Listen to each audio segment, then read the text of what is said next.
2017 was interesting because it was one of those times where if you knew a little, like how to buy Bitcoin without getting totally hosed and like transfer some money into an account, you know, to get it to an exchange to buy, and then you sat on Bitcoin, you did okay. Like you probably did okay. But if you were like me and you're like, ooh, I know a lot about this stuff. Let me find some winners. Oh, cool. You know an inside person at this. And then after like a couple weeks or a month, I was like, oh, all these people that claim to know somebody inside something, they don't. And the ones that seemed like they did because they were right about the appreciation of whatever shitcoin I had ended up investing in, then it was like, oh, that went up because everything's going up. So it took me like a month or 2 or 3 to figure out that everybody was a genius, that whole everybody's a genius thing. And like that some of these things were going up just because everything was going up, not because the fundamentals were sound. And then I started talking with like you and do you know Amir Rosich and stuff? Do you know that guy? Yeah. And he's a nice guy. And then Dima Buterin and like other folks in your circle, in our circle. And they were just like, here's the truth. Here's what's going on. And I was like, crap, I wish I'd talked to you a few months ago because now I'm holding like, you know, Kickcoin and like all this garbage that I later sold, of course, at a loss. And then I looked at my returns and I was like, oh my God, I don't even want to see this. I'm going to cry because I probably invested, you know, if I invested like multiple 6 figures. I wonder if I lost like 100 grand. I was still up. And I was like, how am I still up? And the answer is I bought a lot of stuff and I sold it at like I lost on everything except for the stuff where I had like a 72x return or like a 19x return. Yeah. And then I sold that and turned it into Bitcoin, and then Bitcoin went up. And so I'm like up like 20 grand, but I totally lost like 120 grand and then went up, you know, to 130 from 120. So I ended up getting lucky, basically. That's most people, man. That's most people's stories. And that's why I always recommend people that I don't even talk to about altcoins or this DeFi stuff because it's just a way to like suck you into the casino. Yes. And if you don't realize that the cards are stacked against you, you're going to become a bag holder in these coins and you're going to lose money. Statistically, the majority of them go down like 90%. So I just morally, philosophically, like my activist inside of me is just like Bitcoin only.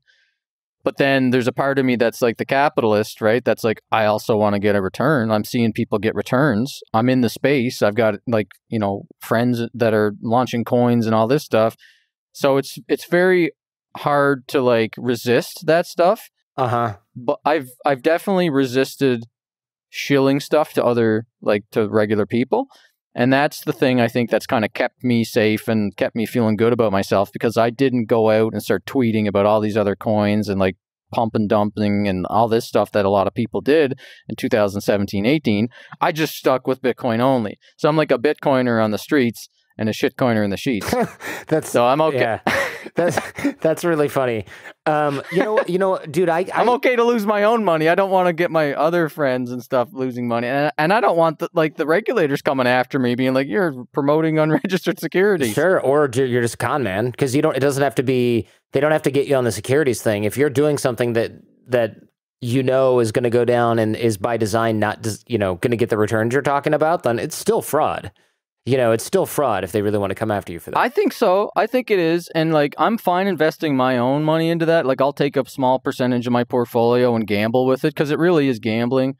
And like, I'll invest in some of these things, hold them for a year or something. Maybe it's up, maybe it's not, but it's like just a hobby, really. I mean, it's not, I wouldn't recommend anybody do it because usually people can't limit themselves and then they'll start putting all their Bitcoin. Like, they'll be early in Bitcoin. I think we're still early. And it'll suck to be so early in Bitcoin, but then get called in by the siren song of 10x returns from Coinbase coins, and then you sell all your Bitcoin for all these shit coins, and you just don't realize how to manage risk, and then turns out Bitcoin goes up to like 100,000 over a couple of years or something, and you're stuck holding this worthless dog sitting coin. Yeah. That's meant for like babysitting dogs. Like that's not going to work. Or even loan issuing coins. Like now the big thing is like loan coins and like decentralized bank coins and all this stuff that you're hearing about.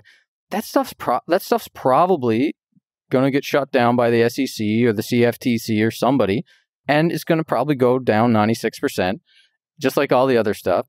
So it's just fads, right? I don't recommend people mess around with those unless they're just like capping themselves.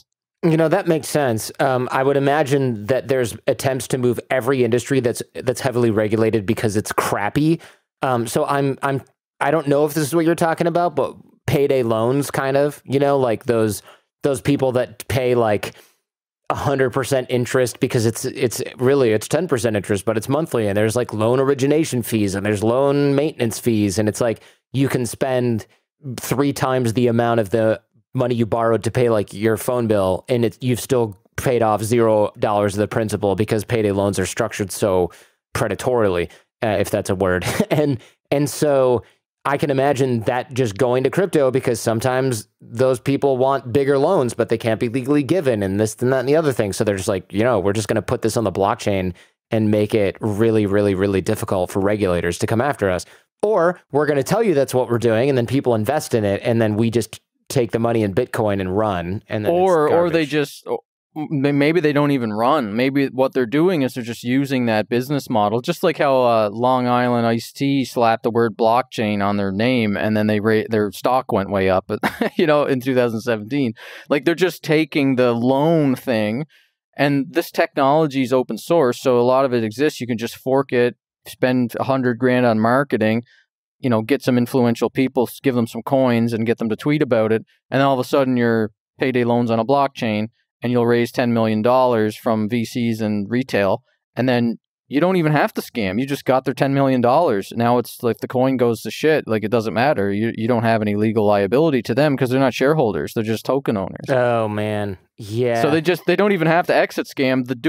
Raising the money and dropping this token on the market is the scam, in my opinion, and a lot of Bitcoiners' opinions. Right. And since you're just getting investors, they assume the risk. It's going to be tough for them to go to a court and go, turned out this was never designed to succeed. And they'll be like, oh, you mean like every app you've invested in, including the ones that did succeed? Cry me a river, billionaire. Bye. There is a bunch of class action lawsuits and lawsuits happening where the big risk for these altcoins and DeFi protocols and all this is not necessarily the regulators are going to shut them down now, because there's just so much of it. It's kind of too much for the regulators to try to like deal with the traditional way, where they find a scam that's like using fake numbers or whatever, and then they go after them, they find them, they cease and desist them. But there's thousands of these things in the crypto space now. So I think the regulators actually got overwhelmed. So just because these protocols or ICOs and whatnot aren't going to be shut down by the regulators doesn't mean that they're not going to get sued by the investors who lost their money.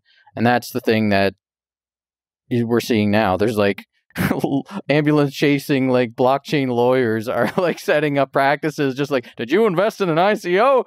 Contact me, your must-see trustee for ICO recovery. It's just like, is that real? Is that real? I just made that up. That was pretty good. Yeah, that was pretty good.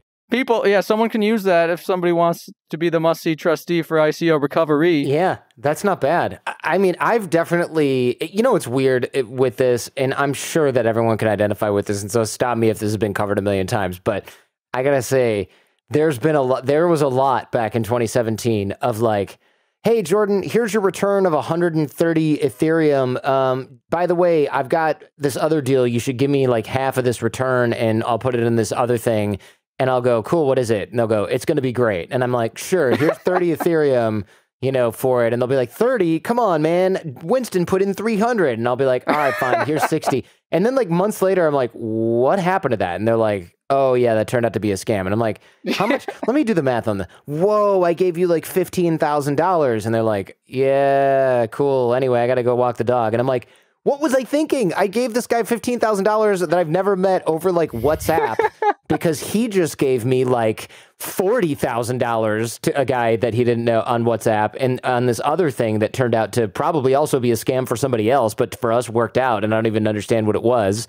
And it was like, I had a buddy, dude, who I won't name check him. He easily lost $5 million in crypto. Oh, geez. And it was because when I finally stopped and went, it's hard to get money into the market, and I'm just going to keep Bitcoin because guys like you were like, dude, this is like insanity right now, tulip mania, whatever. And all these ICOs are all garbage. And like, I stopped understanding even in the least what I was looking at, which is not good for investing. this guy, he was like in all these private group buy chats, you know, where there's a spreadsheet of 92 ICOs and they're all buying all of them or as many as they can afford. And he would put in like, you know, 50 grand into like 20 different things or 25 grand into 20 different things. And that's like a week for him. And then it just, he eventually just sold all of them at the bottom because they were all garbage. Yeah. I felt really bad for him, you know.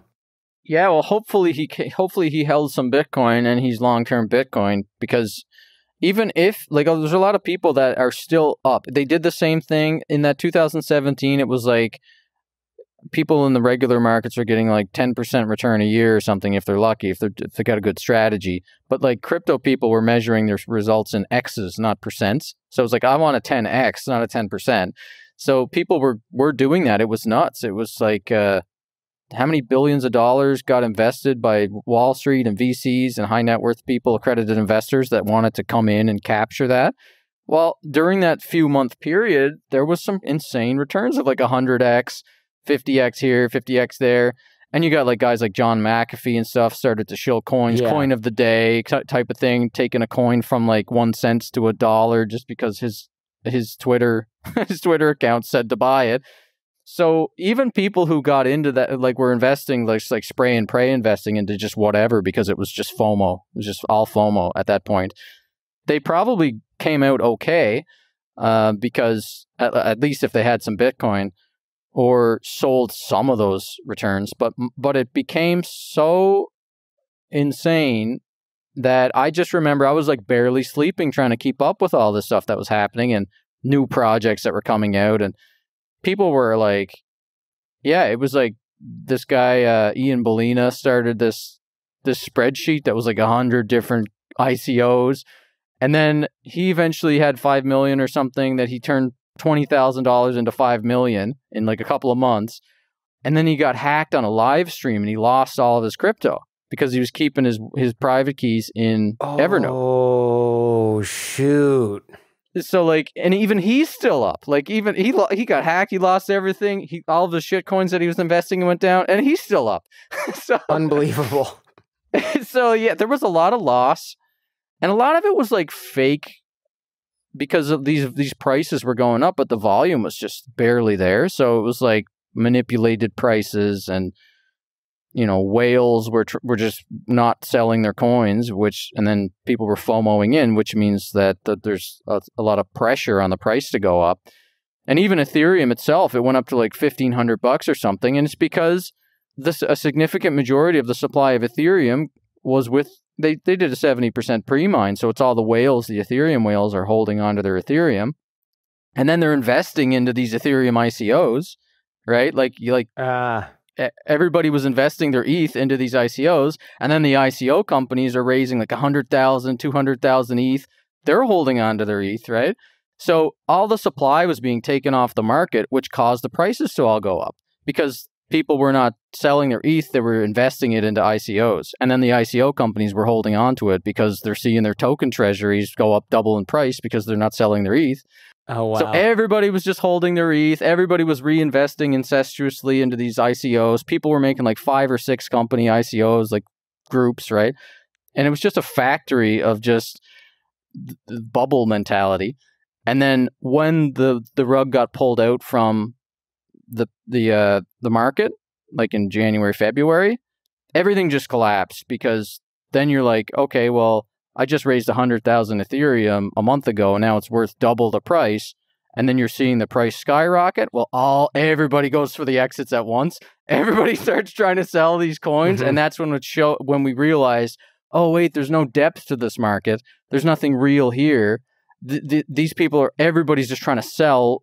It was just like a mass exodus to get out of ETH, and so that's why you saw in the 2018-19 bear market, people that held on to Bitcoin.